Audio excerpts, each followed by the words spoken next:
en que tu mente inconsciente la recibes bien diferente y es muy potente. No necesitas ir a una clase o abrir un libro de gramática. El inglés puede ser estudiado sin sentarte a estudiar. ¿Cómo lo puedes hacer? Hey, what's up? This is Big Curiel. Bienvenidos a una clase más de inglés aplicativo donde les enseñaré cómo utilizarlo de manera natural, automática e intuitiva en su vida diaria. El tema de hoy es el siguiente.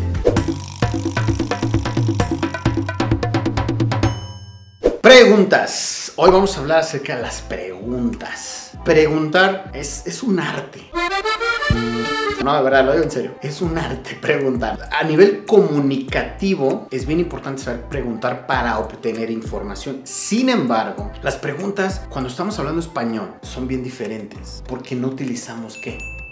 Auxiliares. Y en inglés sí, por eso es que nos cuesta trabajo. Yo te voy a decir algo. Todo el tiempo que tengo dando clases, los estudiantes se sueltan a hablar, ¿no? Empiezan a hablar afirmativo, negativo, pero a la hora que los pones a preguntar les cuesta. Pero es por lo que te digo, porque en español no tenemos auxiliares. Los auxiliares son esas palabritas extras, son verbos, pero se utilizan como ayudantes para poder preguntar. Como no tenemos esa relación con ellos, nos confundimos. Pero hoy te voy a enseñar, primero que nada, que hay 3 tipos de preguntas, pero sobre todo, cómo los puedes utilizar de manera bien sencilla. El primer tipo de preguntas son las yes-no questions, y estas, recuerda que la respuesta es sí o es no, por eso es yes-no. Es decir, estas empiezan siempre con un auxiliar, o en este caso con el verbo to be, presente o pasado. Y acuérdate, en otro video vamos a ver los auxiliares, cuáles son, pero siempre empiezan con un auxiliar. Vamos a poner de ejemplo el presente simple, do or does. Siempre empiezan con él. Do you play soccer? Do you play soccer? Lo que estás preguntando únicamente es, ¿juegas fútbol? Y la respuesta es sí o no.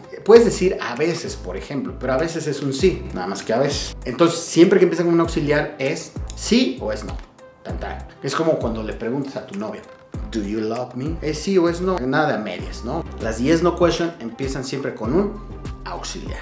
¿Sale? Sea presente, sea pasado, sea futuro, presente perfecto, pasado perfecto, el que quieras, empiezan así. El 2 serían las WH questions, que son evidentemente aquellas que nos dan más información, que son who, where, why, when, what, whom, whose, y en todo caso sería how, y también how much, how many. Estas son las WH. Y bueno, serían lo que en español conocemos como cómo, cuándo, dónde, por qué, para qué, con quién, qué, cuánto, cuántos y así. Entonces estas nos dan información extra. Por ejemplo, te dije, do you play soccer? Si me preguntas, yes, I play soccer, sería, ok, when do you play soccer? O where do you play soccer? ¿Cuándo juegas? ¿Dónde juegas? Whom do you play soccer with? ¿Con quién juegas? Y así sucesivamente. O sea, las WH nos dan una información adicional. Yes, no questions, WH questions. Ahora, hay otras que se llaman las embedded questions, que son 2 preguntas en una, pero la segunda pregunta toma forma de oración. Porque acuérdate que tenemos siempre un sujeto, un verbo y un complemento. No podemos tener 2 sujetos o 2 verbos en una sola oración, en una misma oración. No se puede. ¿Ok? Entonces, por ejemplo, generalmente las embedded questions son do you know o can you tell me, y la siguiente pregunta, que sería do you play soccer, sería la conviertes en una afirmación. Ejemplo, can you tell me if you play soccer? Do you play soccer se convierte, el do se convierte en if, en la palabra condicional if. Entonces decimos can you tell me if you play soccer. La pregunta sería can you tell me. So yo diría, yes, I can tell you. Y ya no contestarte el otro, pero al final de cuentas esa es la idea, de que me contestes si juegas o no juegas, ¿no? Esas serían las terceras. En otro video voy a profundizar más en ellas y cómo se trabajan. Solamente quiero que puedas tú entender 2 tipos de preguntas. Y el cuarto tipo, que creo que al principio dije que había 3, son 4. Y si hay otro, pues déjame en los comments y lo tratamos. Es las stack ending questions, las stack questions, que son las preguntas de etiqueta. Estas son las que sirven para confirmar. Nada más velo de esta manera, confirmación, tan tan. Recuerda, siempre tienes que saber para qué te sirve lo que estás aprendiendo. en la vida. Entonces, en este caso son para confirmar. Ejemplo, en español decimos algo así como, ¿eres mexicano? No. O sea, decimos no para decir algo que es sí, ¿no? ¿Ya ves? Lo acabo de decir. Entonces, ¿qué pasa? Que en realidad en inglés se utiliza esto, pero un poquito distinto. Ejemplo, you are Mexican, aren't you? La oración está afirmativa. You are Mexican. Y la pregunta confirmativa sería negativa. You are Mexican, aren't you? Aren't you? Y cuando es la oración es negativa, la respuesta o la confirmación, perdón, la pregunta confirmativa sería en positivo. Ejemplo, you're not American, are you? You're not American, are you? Estoy poniendo ejemplo con verbo to be, pero en realidad tú lo que haces es tomar el auxiliar correspondiente y sobre eso haces la pregunta. Ahora, vuelvo a lo que dije hace rato. Voy a hacer un video específico de las Tag Ending Questions para que sepas cómo se hace. Lo que quería que supieras ahorita es que hay estos tipos de preguntas y que evidentemente te sirven montones. Aprender a hacerlas bien, porque te voy a decir algo.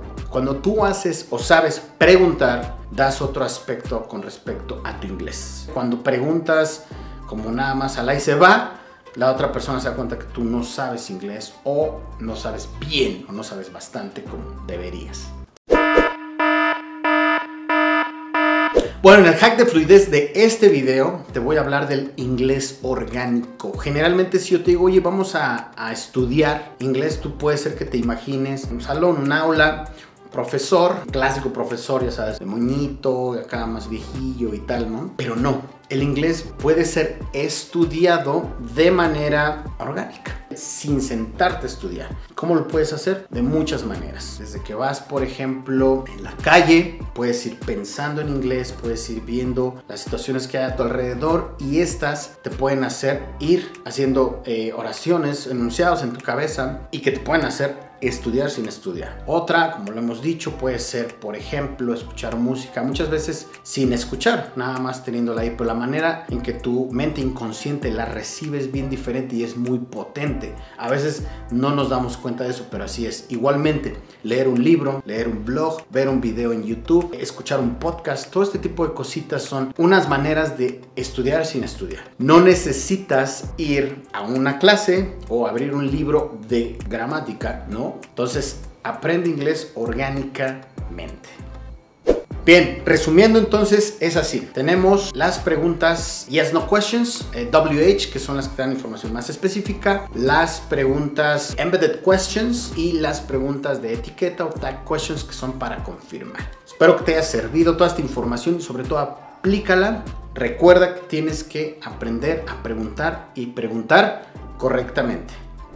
Dudas, preguntas, comentarios y sugerencias en el área de comments. También ponme el tema al que quieres que te haga un video y te lo hago. Haz inglés todo el tiempo. Recuerda que es la única manera de aprenderlo, mejorarlo, mantenerlo, pero sobre todo de no olvidarlo. Te habló Vic Curiel, el entrenador de la fluidez. Te veo en el siguiente y recuerda que donde nos veamos, así nos saludamos. Chao, chao.